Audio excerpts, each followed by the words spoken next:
Nous sommes déjà rendus au 5e dimanche du Carême et aujourd'hui je termine la série d'homélies que j'avais commencée qui portait sur la persévérance.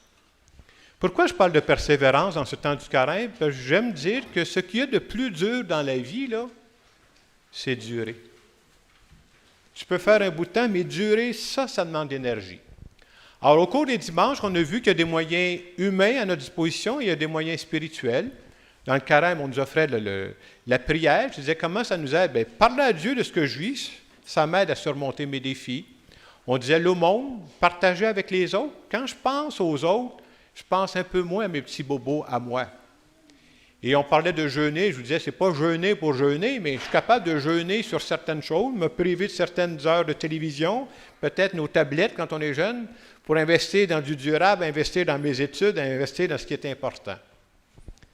Au cours des semaines, on a vu aussi que qui que nous soyons, on a beau d'être des hommes solides, des femmes solides, pour traverser la vie, là, j'ai besoin du soutien des autres.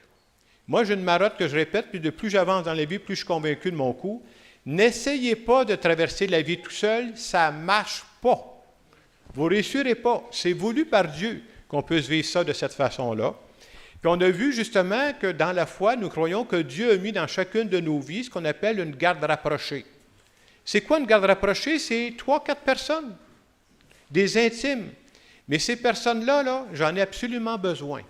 Et ça peut faire toute la différence à certains moments de ma vie entre le fait d'abandonner et le fait de continuer.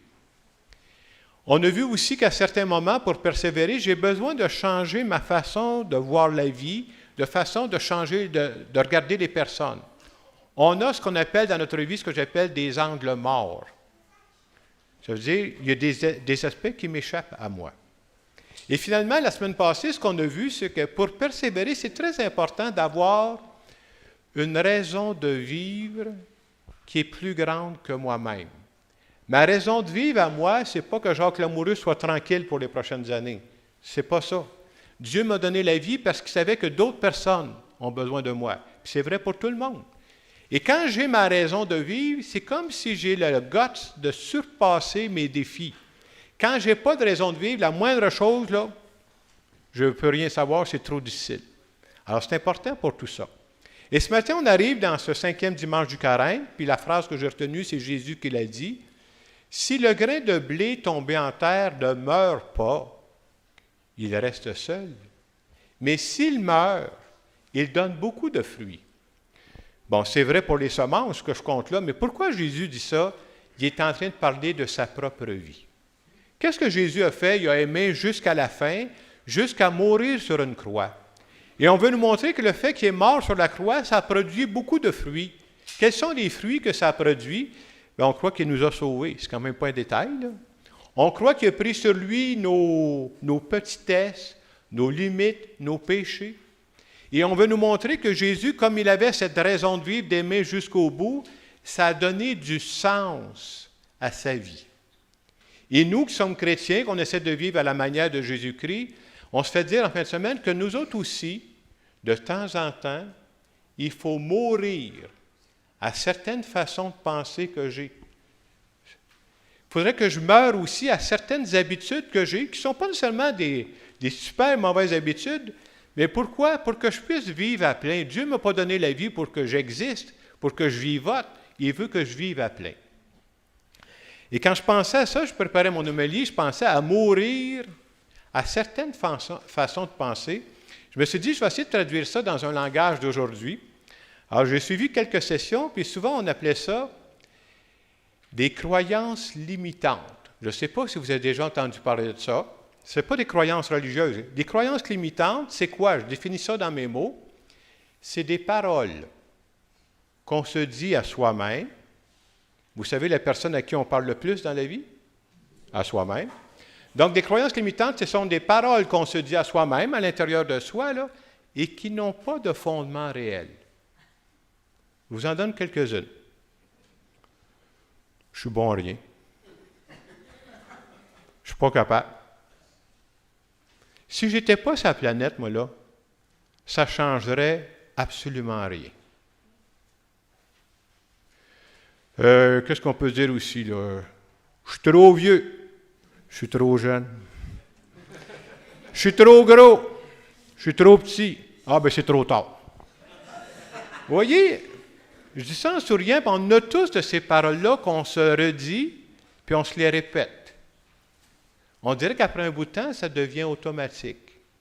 Vous savez, c'est quoi le danger avec ces croyances limitantes? On finit par les croire. Non seulement on finit par les croire, on agit en conséquence. Alors, quelqu'un qui se répète toujours, « ben moi, je ne suis pas capable. » Dès qu'on va lui présenter quelque chose, il n'est pas capable, fait qu'il ne le fera jamais. C'est exactement ce qu'il pensait. Ça se réalise. On a besoin de dépasser ça. Pourquoi? Parce que Dieu nous a donné la vie en abondance. Je vous donne d'autres exemples que j'ai rencontrés au cours de ma vie. Il y a des gens qui ont vécu des ruptures amoureuses et c'est toujours difficile à vivre. Il ne faut pas se cacher la vérité. Mais ces gens-là, là, ils venaient de vivre ça. Vous savez ce qu'ils me disaient? Moi, là, les hommes, c'est fini à mort. Ou encore, moi, les femmes, c'est fini à mort. C'est parce que tu viens de te couper de 50% de la population. Je ne sais pas comment tu vas vivre le reste de ta vie, là, mais ça fait partie de la vie. Hein? Alors, pourquoi on veut se débarrasser de ces croyances limitantes qu'on traîne?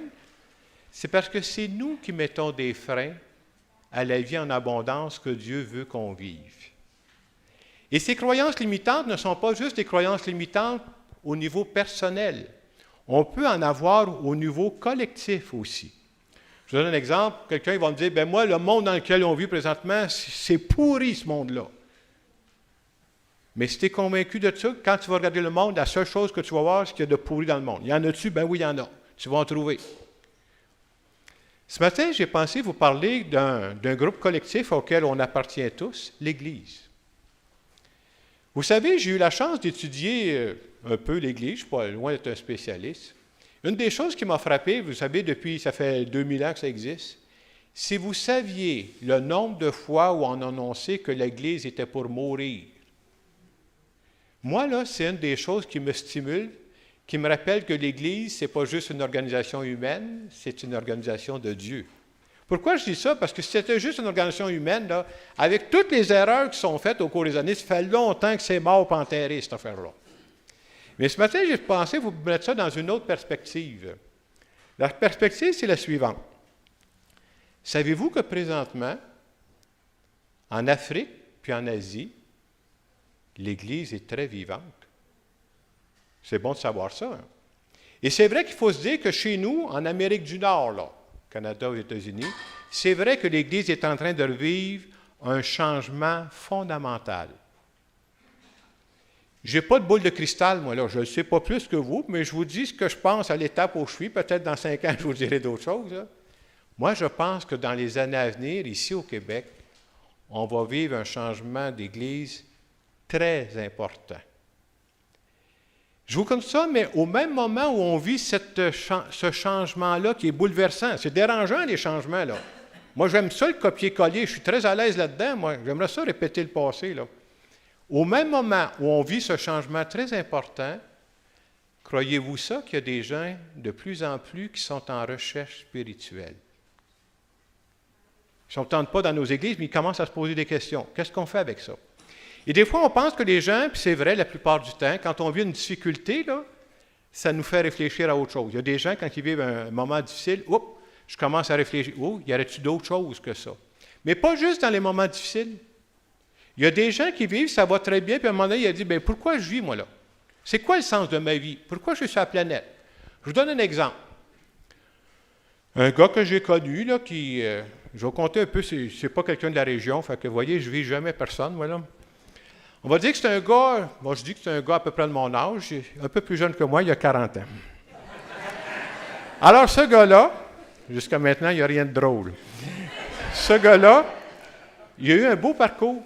Alors, c'était quelqu'un qui a étudié, puis il a eu son diplôme universitaire. C'est déjà une belle chance dans ta vie quand tu as ça, hein? Non seulement il a eu son diplôme, il a trouvé un job dans le domaine où il a étudié. Aïe, aïe! Ça ne peut pas être mieux que ça. Puis à un moment donné, il a trouvé une compagne de vie, il a 2 enfants, il y a une maison, il y a une belle voiture, je ne sais pas si c'est une voiture électrique, mais en tout cas, ce n'est pas grave. Mais une fois qu'il y a tout ça, vous savez ce qu'il me dit? Puis après, Ce que je viens de vous conter, c'est que jusqu'à maintenant, il a réussi ce que la société de consommation nous dit, hein? Mais puis après, qu'est-ce qu'il me reste à faire le reste de ma vie? Je t'offre ça jusqu'à ma pension? J'existe-tu pour autre chose que ça? J'ai-tu une vraie raison de vivre? Voyez, ces gens-là qui sont en recherche, notre pape répète souvent qu'il faut être une Église en sortie. C'est-à-dire, oui, il faut s'intéresser à nous qui sommes ici, mais il ne faut pas oublier les gens qui sont à l'extérieur de nos églises et qui sont en recherche. Il y a un évangile qui dit « Allez de toutes les nations, faites des disciples ». Et nous, le projet d'Église en marche qu'on a parti depuis le mois de septembre dernier, mais c'est quoi un de nos objectifs? C'est de dire, on veut faire connaître Jésus ressuscité, pas seulement aux gens qui sont dans les églises, mais penser à ceux qui ne sont pas là. Alors c'est pour ça que, vous voyez, fin de semaine, on vient de vivre une MIG, une matinée intergénérationnelle. On offre des parcours pour les jeunes avec les parents qui les accompagnent, puis dire, ça peut aider à grandir dans la foi. On offre ça, c'est important d'offrir des choses, puis de l'offrir, d'inviter des gens à vivre ça. Vous savez que depuis plusieurs semaines, on vit le parcours Alpha. Et hier, quand on vit le parcours Alpha, il y a toujours un samedi qu'on appelle la journée à l'Esprit Saint. Il y avait plus de 60 personnes qui étaient ici hier, là, qui ont passé la journée. Ça a commencé à 8h30, puis ça a parti à 4h, quelque chose de même. Je dis ça parce que Myriam et Carl étaient là aussi pour animer le chant. C'est quelque chose, hein? Puis dans ces gens-là, il y a des gens qui fréquentent nos églises, d'autres pas. Mais c'est notre but. On veut faire connaître Jésus ressuscité. Et notre but à nous, c'est de devenir une église invitante. Et on va continuer dans notre projet d'offrir des parcours comme ça parce qu'on croit que les paroisses qui vont rester juste entre eux autres, là, ils ne vivront pas longtemps. Et moi, je suis content qu'on ait parti ce projet-là, puis moi, je suis bien placé, je vous regarde en avant, là, que je pense qu'on a commencé ça le 24 septembre. Quand je vois tout le monde qui est ici, là, tu dis, une chance qu'on a bougé, hein? Une chance qu'on a fait confiance que l'Esprit Saint est en train de travailler dans nos églises. Et pour moi, c'est de combattre des croyances limitantes, c'est de dire, vous savez, quand on part des projets, moi, j'ai eu à parler à différentes personnes sans trop dire ça à voix haute. J'ai même de mes confrères qui m'ont dit, fais pas ça. Ça va bien ton affaire, cours pas pour les problèmes. Il faut faire confiance à l'Esprit Saint à un moment donné. Hein? Et je trouve ça beau de vous voir. Pour moi, c'est une belle bénédiction. Et je vous dis, c'est pas fini. Hein? Je parle de persévérer. J'espère que notre projet d'Église en marche, on ne s'arrêtera pas où on est là, même si on est bien là.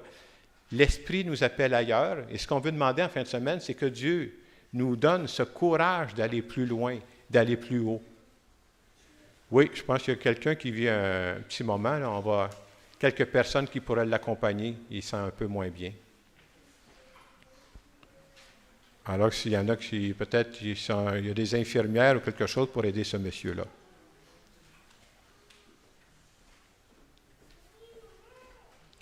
Alors, on me dit qu'il y a des personnes qui s'en occupent. Alors, pour terminer mon homélie, j'aimerais terminer simplement par une prière qu'on va faire en notre nom, que j'aimerais faire en votre nom à tous.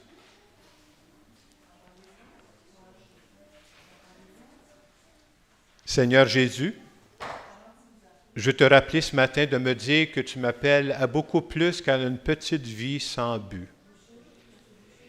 Viens m'aider à mourir à mes croyances limitantes qui m'empêchent de réaliser pleinement ce que tu attends de moi. Viens nous aider à devenir de plus en plus une Église en marche, une Église qui s'ouvre sur le monde pour faire connaître Jésus ressuscité. Merci de nous accompagner tous les jours. Amen.